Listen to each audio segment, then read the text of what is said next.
Mga idol, good morning. For today's videos mga idol, ito, nagtitinda na naman tayo ng foam. Paakyat tayo dito sa Barangay Tisa.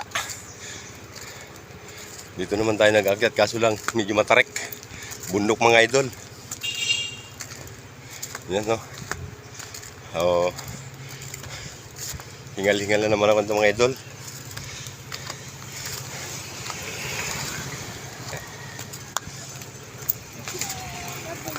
Bundok mga idol papunta tayong bundok.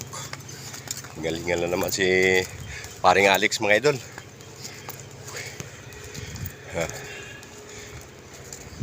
Tahimik mga idol, wala mga bahay dito. Siyempre bundok nga yan. Yun ang nilakaran ko mga idol. Talagang tiyaga lang, siyempre yung hanap buhay natin para sa pamilya mga idol. Pampamilya na pan-export pa. Yan, dala ko mga idol. Pum na malaki, 60 by 75.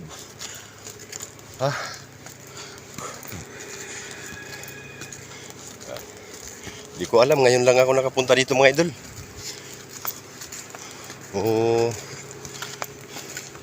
Sabi na maraming bahay daw dito ng paglalakuan. Pero bundok pala ito, pero sa susunod daw ng barangay marami daw bahay. Sa panahon ngayon mga idol, kapag di ka nagsipag kung ano ang hanap buhay mo, nga kaya ako kahit paano naglalako ako ng mga pahulugan. Kahit paano nabubuhay ako sa pahulugan. Kasi down payment lang naman sa amin dito mga idol. Mag-down na 600, yun lang sa amin. Kahit mag-down 1,000, 600 pa lang sa akin. Ngayon nakaisa na akong 60 by 75. Ay naka 600 na rin ako. Ngayon umaga pa lang yun mga idol. Baka may kumuha pa dito, maka dalawa ko, hindi mo iwan to na ako. Sa loob ng kalating araw lang. Hanggang alas 11 silang mga idol ang pagtitinda namin. Ti, kuha na kayo lugan natin, kutsun. Madam, kuha na kayo mga pahulugan, madam. Nga kutsun, divider, durabox ate.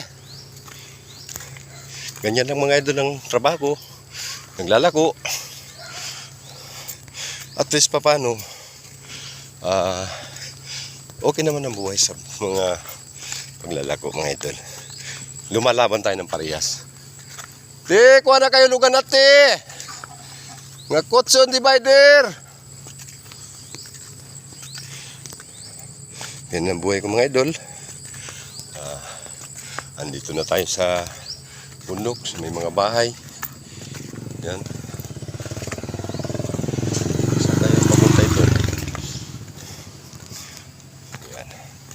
Thank you for watching mga idol.